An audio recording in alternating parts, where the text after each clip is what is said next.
বাবার বন্ধু আমাকে রাতে বাড়িতে একা পেয়ে যেভাবে আমার সাথে কাজ করল, গল্পটি সম্পূর্ণ শুনলে আপনাদের মেশিন দিয়ে পানি চলে আসবে। আপনারা হাতের কাজ করতে বাধ্য হবেন, তাই হাতের কাজ করার আগে হাতের কাছে অবশ্যই টিস্যু রাখবেন। আমার নাম দীপা, আমি ছত্তিশগড়ে থাকি। আমার বয়স 25 বছর। আমি আমার মা, বাবা এবং বড় ভাইয়ের সাথে থাকি। আমি সম্প্রতি গ্র্যাজুয়েশন শেষ করেছি, কিন্তু এখনও কোনো চাকরির জন্য ফর্ম জমা দিইনি।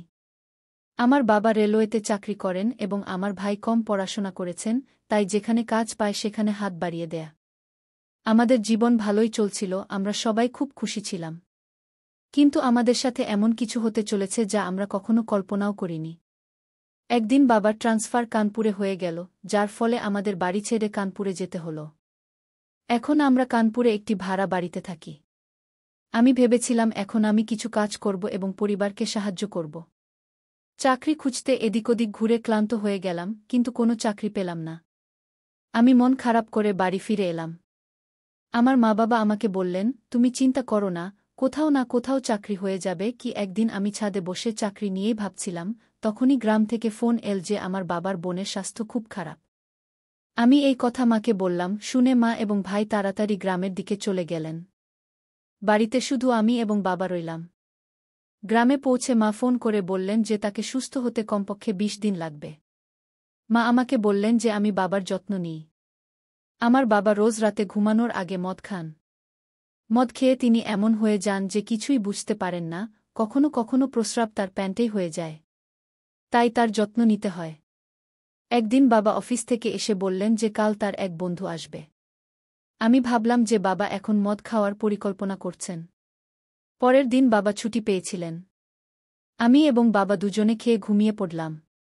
সকালে যখন আমি বাড়ির কাজ করছিলাম তখন দরজার বেল বাজল। দরজা খুলে দেখি 35 থেকে 40 বছর বয়সী একজন লোক দাঁড়িয়ে আছে। সে জিজ্ঞাসা করল, তুমি বিজয়ের মেয়ে? আমি বললাম, হ্যাঁ। তারপর আমি জিজ্ঞাসা করলাম, আপনি কে? সে বলল, আমি তোমার বাবার বন্ধু। আমি ভাবলাম, এটাই সেই লোক যার কথা বাবা গতকাল বলছিলেন। আমি তাকে স্বাগত জানালাম। তিনি বললেন, খুশি থাকো। তারপর আমি লক্ষ্য করলাম যে তিনি আমাকে একটু অন্যরকমভাবে দেখছেন, বারবার আমার শরীরের দিকে তাকাচ্ছেন। আমি ভাবলাম যে তিনি হয়তো এমনিই দেখছেন, তাই আমি বেশি মনোযোগ দিলাম না। ঠিক তখনই বাবা এসে বললেন, স্বাগতম। দুজনে গলা জড়িয়ে ধরলেন। তাদের দেখে আমারও ভালো লাগল। বাবা আমাকে বললেন, দীপা, চা বানিয়ে নিয়ে আসো। আমি চা বানাতে চলে গেলাম। তারা দুজনে কথা বলতে লাগলেন। চা বানিয়ে এনে দেখি দুজনে হাসছেন। আমি প্রথমে বাবাকে চা দিলাম, তারপর তার বন্ধুকে চা দিতে গিয়ে দেখলাম যে তিনি আবার আমার বুকের দিকে তাকাচ্ছেন। তারপর তিনি বললেন, বিজয়, তোমার মেয়ে তো অনেক বড় হয়ে গেছে। তার বয়স কত? বাবা বললেন, তার বয়স 25 বছর। তার বন্ধু বললেন, শীঘ্রই তার বিয়ে দিয়ে দাও। কথা শুনে আমি একটু হেসে আমার ঘরে চলে গেলাম। সারাদিন বাবা এবং তার বন্ধু কথা বলতে থাকলেন। সন্ধ্যা হতে হতে আমি ভাবলাম যে আজ তারা দুজনে পার্টি করবেন। বাবা আমাকে বললেন, দীপা, পেঁয়াজ কেটে এবং নমকিন এক প্লেটে নিয়ে আসো। আমি দেখলাম যে বাবা মদের বোতল বের করে তার সামনে রেখেছেন। তারা দুজনে টেবিলে বসে খাওয়া দাওয়া করতে লাগলেন। আমার ভয় হচ্ছিল যে বাবা বেশি মদ পান করবেন না তো। দুজনে মিলে ধীরে ধীরে পুরো বোতল শেষ করে ফেললেন। দুজনেই নেশা ছিলেন, কোনো কিছুর খেয়াল করছিলেন না। আমার বাবা তো রোজ পান করেন, তাই কোনোভাবে তাকে ঘরে নিয়ে গিয়ে শুইয়ে দিলাম। কিন্তু তার বন্ধুর নেশা এত বেশি হয়েছিল যে তিনি তার বাড়ি ফিরতেও পারছিলেন না। আমি তাকে বাবার সমতুল্য ভেবে ভাবলাম যে আজ বাবার সাথে ঘরেই শুইয়ে দিই। তাকে ঘরে নেওয়ার চেষ্টা করলাম, কিন্তু তার ওজন এত বেশি ছিল যে আমি তাকে নিয়ন্ত্রণ করতে পারছিলাম না।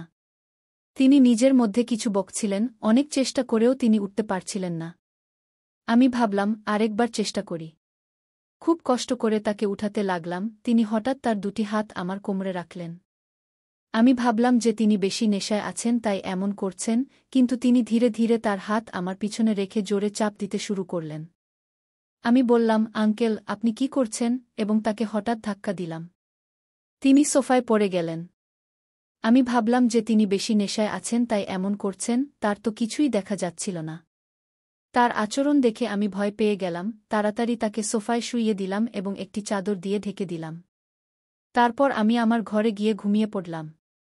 ঘুমানোর সময় আমি ভাবছিলাম যে আঙ্কেল বেশি নেশা ছিলেন, তাকে ধাক্কা দেওয়া উচিত হয়নি। তিনি তো আমার বাবার বয়সী। সকালে আমি তাড়াতাড়ি উঠে দেখলাম বাবা এবং তার বন্ধু দুজনেই ঘুমাচ্ছেন। চা বানিয়ে তাদের জাগালাম এবং চা খেতে দিলাম। দুজনের মেজাজ ফ্রেশ হয়ে গেল। বাবা ডিউটির জন্য প্রস্তুত হতে লাগলেন।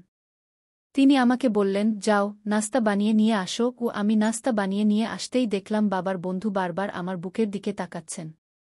আমি বুঝতে পারছিলাম না কেন তিনি এমন করছেন। আমি আমার দৃষ্টি নিচে নামিয়ে নিলাম। হঠাৎ ফোন বেজে উঠল। কল করেছিল আমার ভাই। সে বলল, মা এবং বুয়া দুজনেরই স্বাস্থ্য খারাপ হয়ে গেছে। তোমাকে তাড়াতাড়ি গ্রামে আসতে হবে। আমি বাবাকে বললাম। বাবা বললেন, তুই এখানেই থাক। আমি একা গ্রামে যাব? আমি বললাম, বাবা, আমি একা এখানে কিভাবে থাকব? আমি একটা মেয়ে, আমার ভয় লাগছে। বাবা বললেন, তুমি ঘাবড়াবে না। আমার এই বন্ধুর ছুটি আছে। তাকেও একটা রুমের দরকার। যতক্ষণ আমি গ্রাম থেকে ফিরে না আসি সে এখানেই থাকবে। বাবার বন্ধু বললেন, ঠিক আছে। বাবা বললেন, আমার কোনো রকমের সমস্যা যেন না হয়। আমার মেয়ের দিকে খেয়াল রাখবে। বাবার বন্ধু বললেন, বিজয়, তুমি ফিকির করো না। আমি তোমার মেয়েকে আমার মেয়ের মতো দেখভাল করব। এরপর বাবা গ্রামে চলে গেলেন। বাড়িতে শুধু আমি এবং বাবার বন্ধু রইলাম। আমি সেই আঙ্কেলকে বললাম, আমি খানা বানাতে যাচ্ছি। তারপর আমরা দুজন এক জায়গায় বসে খাব। আঙ্কেল বললেন, ঠিক আছে। আমি খানা বানিয়ে নিয়ে এলাম এবং আমরা দুজন বসে খেতে লাগলাম। খাওয়ার সময় আঙ্কেল বারবার আমার দিকে তাকাচ্ছিলেন। তিনি বললেন, দীপা বেটি, তুমি খুব সুন্দর লাগছ। আমি ধন্যবাদ দিলাম। তারপর আমি বললাম, আঙ্কেল, আপনি কাল রাতে অনেক বেশি মদ খেয়েছিলেন। তিনি হেসে বললেন, দীপা, আজ থেকে একটু কম খাব। কিছুক্ষণ পর সন্ধ্যা হয়ে গেল।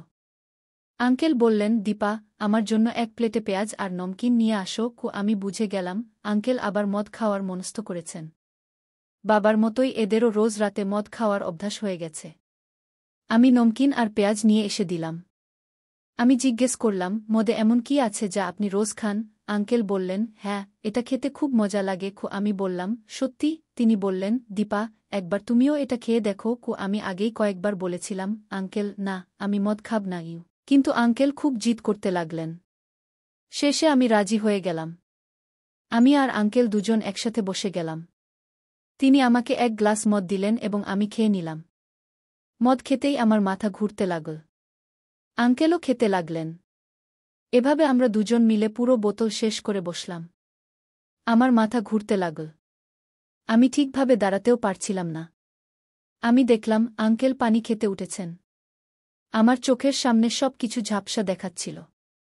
আমার মাথা খুব ঘুরছিল। আঙ্কেল আমার কাছে এসে বললেন, দীপা বেটি, তুমি চিন্তা করো না। তোমার মা আর বুয়া দুজনেই ঠিক হয়ে যাবে। তারপর তিনি আমাকে জড়িয়ে ধরে শক্ত করে চেপে ধরলেন। দুটো হাত আমার কোমরে রেখে বললেন, বেটি, তুমি নিশ্চিন্ত থাকো। আমি তোমার সাথে আছি। আমি নেশা ছিলাম, তাই কোনো রকমে তার সাথে কথা বলতে পারছিলাম। এত বেশি নেশা ছিলাম যে ঠিকভাবে হাঁটতেও পারছিলাম না। আমি পড়ে গেলাম। আঙ্কেল আমাকে কাঁধে করে তুলে তার রুমে নিয়ে গিয়ে শুইয়ে দিলেন। দরজা বন্ধ করে দিলেন।